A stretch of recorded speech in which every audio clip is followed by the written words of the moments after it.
Sunan Kalijaga. Raden Mas Syahid atau yang kemudian dikenal dengan sebutan Sunan Kalijaga adalah putra dari Ki Tumenggung Wilatika, Bupati Tuban. Ada pula yang mengatakan bahwa nama lengkap ayah Sunan Kalijaga adalah Raden Sabur Tumenggung Wilatika. Dikatakan dalam riwayat bahwa dalam perkawinannya dengan Dewi Saroh binti Maulana Ishak, Sunan Kalijaga juga memperoleh 3 orang putra, masing-masing Raden Umar Said, Sunan Muria, Dewi Rakayu, dan Dewi Sofia. Di antara para wali 9, beliau terkenal sebagai seorang wali yang berjiwa besar, seorang pemimpin mubalik, pujangga dan filosofi. Daerah operasinya tidak terbatas. Oleh karena itu, beliau adalah terhitung seorang mubalik keliling. Jika beliau bertabligh, senantiasa diikuti oleh para kaum ningrat dan sarjana, kaum bangsawan dan cendekiawan amat simpatik kepada beliau. Karena caranya, beliau menyiarkan agama Islam yang disesuaikan dengan aliran zaman. Sunan Kalijaga adalah seorang wali yang kritis, banyak toleransi dan pergaulannya, dan berpandangan jauh serta berperasaan dalam. Semasa hidupnya, Sunan Kalijaga terhitung seorang wali yang ternama serta disegani. Beliau terkenal sebagai seorang pujangga yang berinisiatif menggarang cerita wayang yang disesuaikan dengan ajaran Islam. Dengan lain perkataan, dalam cerita-cerita wayang itu dimaksudkan sebanyak mungkin unsur-unsur keislamannya. Hal ini dilakukan karena pertimbangan bahwa masyarakat di Jawa pada waktu itu masih tebal kepercayaannya terhadap Hinduisme dan Buddhisme, atau tegasnya Siwa Buddha. Ataupun dengan kata lain, masyarakat masih memegang teguh tradisi-tradisi atau adat istiadat lama. Di antaranya masih suka kepada pertunjukan wayang, gemar kepada gamelan, dan beberapa cabang kesenian lainnya. Sebab-sebab inilah yang mendorong Sunan Kalijaga sebagai salah seorang mubalik untuk memeras otak, mengatur siasat, yaitu menempuh jalan mengawinkan adat istiadat lama dengan ajaran-ajaran Islam, asimilasi kebudayaan. Jalan dan cara mana adalah berdasarkan atas kebijaksanaan para wali 9 dalam mengembangkan agama Islam. Di sini, Sunan Kalijaga, namanya hingga kini masih tetap harum serta dikenang oleh seluruh lapisan masyarakat, dari yang atas sampai yang bawah. Hal ini adalah merupakan suatu bukti bahwa beliau itu benar-benar manusia, besar jiwanya, dan besar pula jasanya. Sebagai pujangga, telah banyak mengarang berbagai cerita yang mengandung filsafat serta berjiwa agama, seni lukis yang bernafaskan Islam, seni suara yang berjiwakan tauhid. Di samping itu pula, beliau berjasa pula bagi perkembangan dari kehidupan wayang kulit yang ada sekarang ini. Sunan Kalijaga adalah pengarang dari kitab-kitab cerita wayang yang dramatis serta diberi jiwa agama. Banyak cerita yang dibuatnya yang isinya menggambarkan etik keislaman, kesusilaan dalam hidup, sepanjang tuntunan dan ajaran Islam hanya diselipkan ke dalam cerita pewayangan.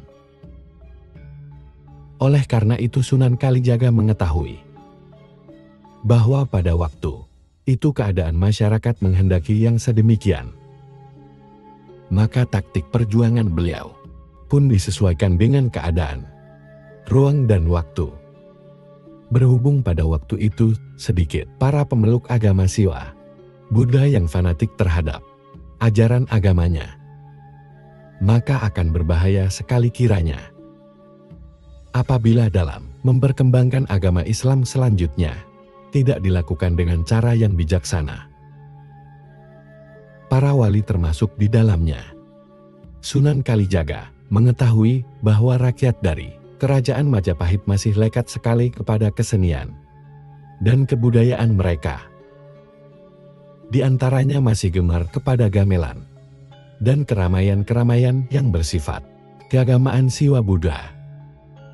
Maka setelah diadakan permusyawarah para wali, dapat ditemukan suatu cara yang lebih supel dengan maksud untuk mengislamkan orang-orang yang belum masuk Islam. Cara itu diketemukan oleh Sunan Kalijaga, salah seorang yang terkenal berjiwa besar dan berpandangan jauh, berpikiran tajam, serta berasal dari suku Jawa asli. Di samping itu beliau juga ahli seni dan paham pula akan gamelan serta gending-gending.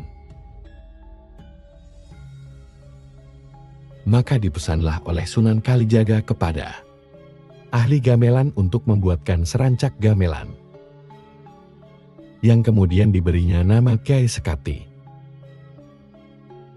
Hal itu adalah dimaksudkan untuk memperkembangkan agama Islam. Menurut adat kebiasaan, pada setiap tahun, sesudah konferensi besar para wali, di Serambi Masjid Demak diadakan perayaan Maulid Nabi yang diramaikan dengan rebana. Menurut kirama seni Arab, hal ini Sunan Kalijaga hendak disempurnakan dengan pengertian disesuaikan dengan alam pikiran masyarakat Jawa. Maka gamelan yang telah dipesan itu pun ditempatkan di atas pagangan, yaitu sebuah tarup yang tempatnya di depan halaman Masjid Demak, dengan dihiasi beraneka macam bunga-bungaan yang indah. Gapura masjid pun dihiasi pula, sehingga banyaklah rakyat yang tertarik untuk berkunjung ke sana. Gamelan itu pun kemudian dipukulnya bertalu-talu dengan tiada henti-hentinya. Kemudian di muka gapura masjid, tampillah ke depan podium, bergantian para wali memberikan wejangan-wejangan serta nasihat, uraian yang diberikan dengan gaya bahasa yang sangat menarik, sehingga orang yang mendengarkan hatinya tertarik untuk masuk ke dalam masjid untuk mendekati gamelan yang sedang ditabuh. Artinya dibunyikan itu, dan mereka diperbolehkan masuk ke dalam masjid. Akan tetapi terlebih dahulu harus mengambil air wudhu di kelas masjid melalui pintu gapura. Upacara yang demikian ini mengandung simbolik yang diartikan bahwa bagi barang siapa yang telah mengucapkan 2 kalimat syahadat kemudian masuk ke dalam masjid melalui gapura, maka berarti bahwa segala dosanya sudah diampuni oleh Allah Subhanahu wa Ta'ala. Sungguh besar jasa Sunan Kalijaga terhadap kesenian. Tidak hanya dalam waktu lapangan seni suara saja, akan tetapi juga meliputi seni drama, seni gamelan, seni lukis, seni pakaian, seni ukir dan seni pahat. Juga dalam lapangan kesusastraan, banyak corak batik oleh Sunan Kalijaga.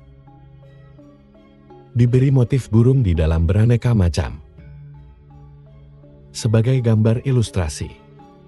Perwujudan burung itu memanglah sangat indahnya. Akan tetapi lebih indah lagi dia sebagai riwayat pendidikan dan pengajaran budi pekerti. Di dalam bahasa Jawi, burung itu disebut pugila. Dan kata bahasa Kawi ini, jika dalam bahasa Arab, adalah rangkaian kata ku dan kila atau kukira, yang artinya peliharalah ucapan mulutmu. Hal mana dimaksudkan bahwa kain pakaian yang bermotif kokila atau burung itu senantiasa memperingatkan atau mendidik dan mengajar kepada kita agar selalu baik tutur katanya. Inilah diantaranya jasa Sunan Kalijaga dalam hal seni lukis. Dalam hubungan ini dibuatnya model baju kaum pria yang diberi nama baju takwa.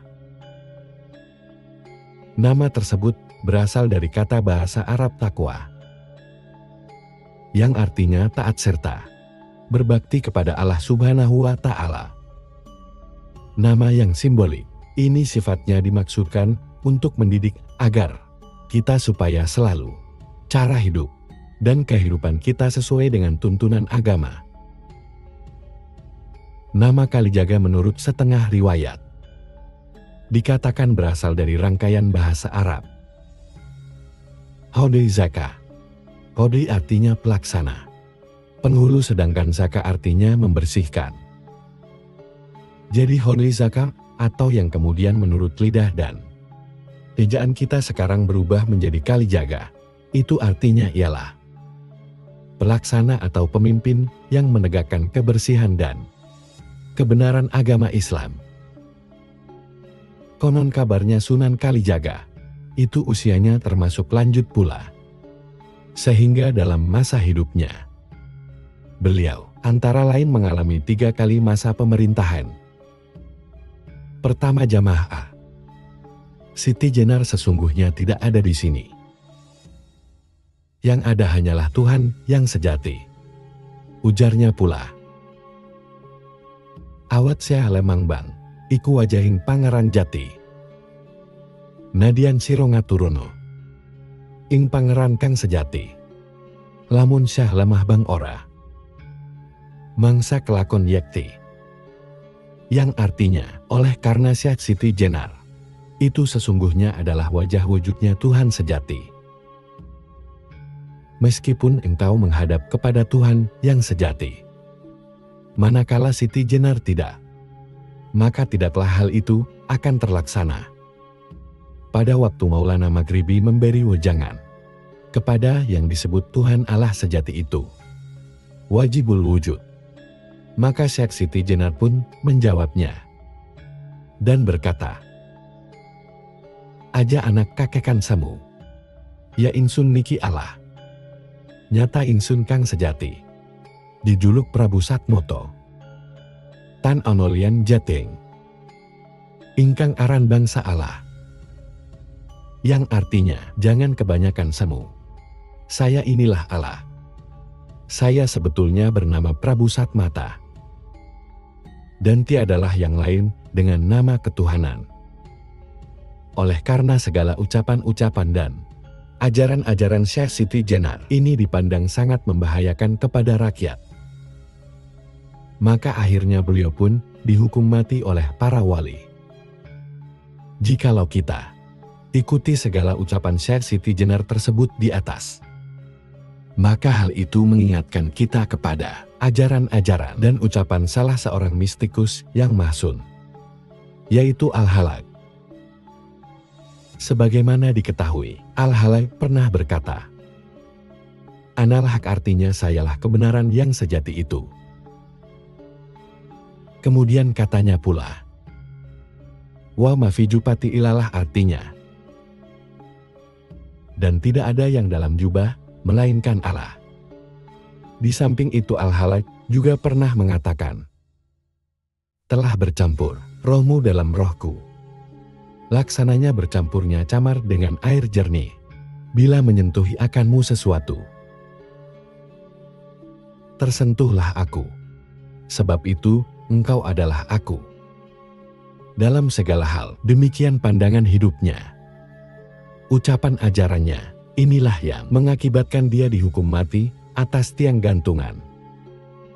Karena dianggap berbahaya dan menyesatkan oleh pemerintah Baghdad. Kedua ahli mistik, baik Al-Halak maupun Syekh Siti Jenar, pahamnya kondung kepada ajaran panteisme. Kesatuan antara makhluk dengan Holik Maha Penciptanya. Dan keduanya pun mengalami pula nasib yang sama. Karena mereka harus menebus keyakinan hidupnya dengan hukuman mati. Kemudian kita dapat pula ucapan Siti Jenar yang lain, yang tampak isinya lebih mengutamakan hakikat daripada syariat. Katanya, syahadat sholat poso kori, apaden zakat lawan fitrah, ujar iku dora kabeh nora kena kinubu. Islam tetap turjaning budi, ngapusi ining tita, sinung suargo misyuk, wong bodoh kanur ulama, turnyatan pada ban ora unik. Bedu Syekh Siti Jenar. Selanjutnya berkatalah Syekh Siti Jenar, tan mitu sholat lawan sikir, jengkang jengking neng masjid, ting krembia, oranana ganjaran, yen wus ngapal batukmu, sejatin tanpa pinangge, ning dunlu, baik pada susah memikul, loro samsoyo, tan bedom hermo Siti Jenar, mong mad wajiti, gusti datroning kamal.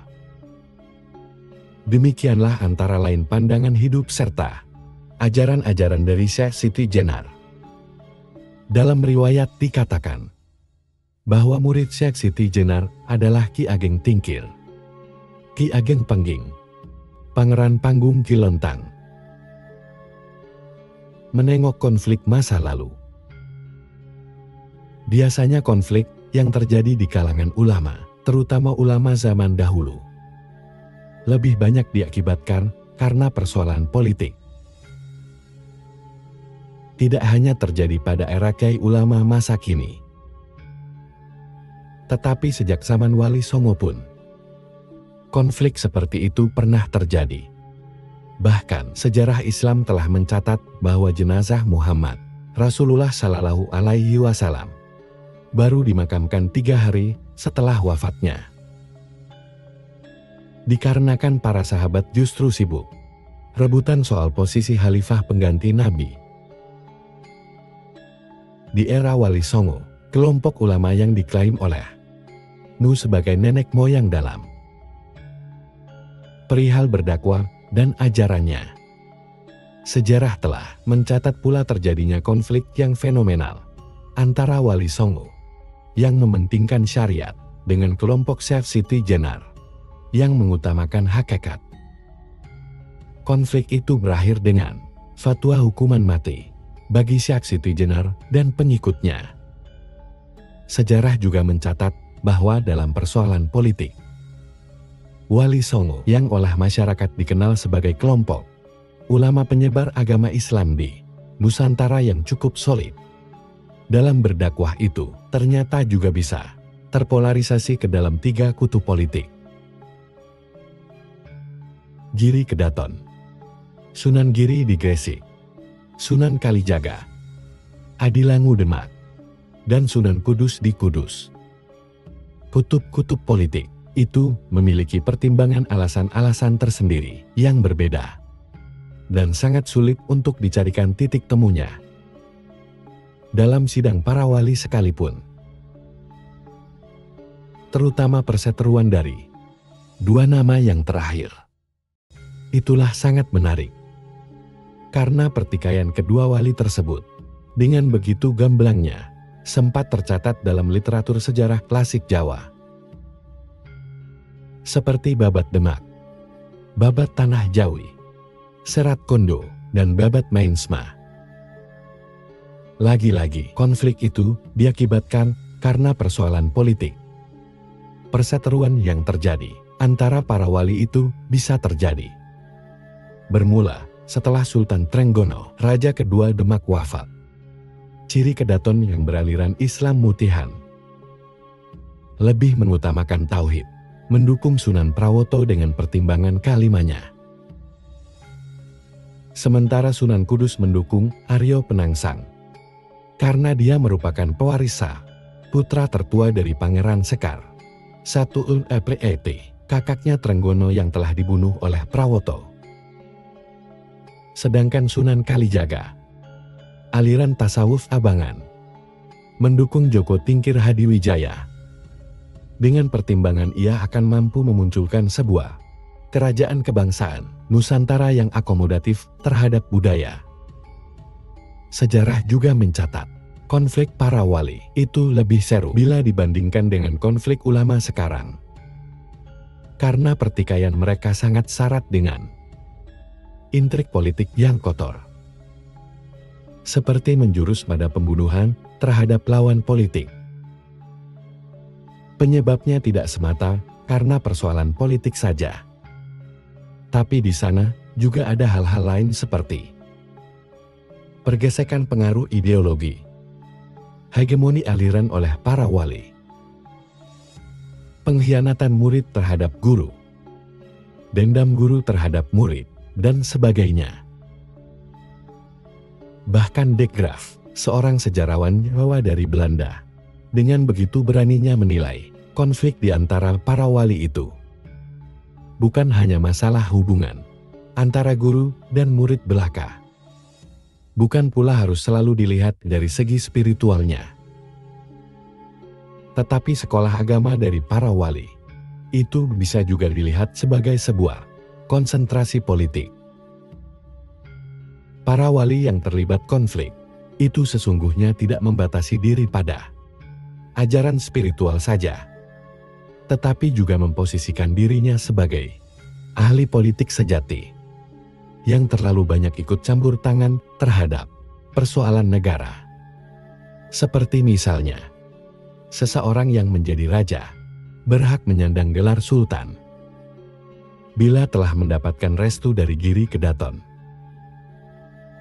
Model pola hubungan ulama umarah seperti ini yang kemudian menjadi benih-benih pertikaian di antara wali sendiri. Begitupun ketika pusat pemerintahan pindah dari Pajang ke Mataram. Sunan Kudus berbelok arah mendukung kubu Demak, Arya Panggiri, putra Sunan Prawoto.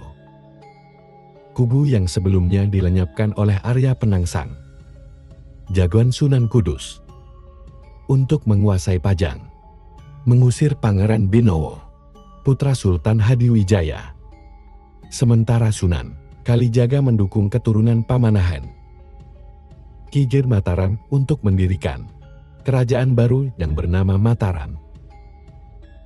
Tidak hanya berhenti di situ, konflik politik para wali terus berlanjut hingga akhir hayat mereka, hingga anak cucu generasi mereka selanjutnya. Dan lebih memprihatinkan lagi, ketika Sunan Amangkurat, satu Raja Mataram yang kelima, putra Sultan Agung Hanyokrokusumo, membantai secara keji 6.000 ulama Ahlus Sunnah wal Jamaah di alun-alun Mataram dengan alasan mengganggu keamanan negara. Ini adalah sebagai bukti adanya imbas yang berkepanjangan dari perseteruan ideologi para wali di era sebelumnya. Di samping juga karena faktor politik yang lain dan gesekan-gesekan aliran keagamaan, ideologi seperti itu di kemudian hari terus berlanjut, seolah-olah telah menjadi sebuah warisan masa kini.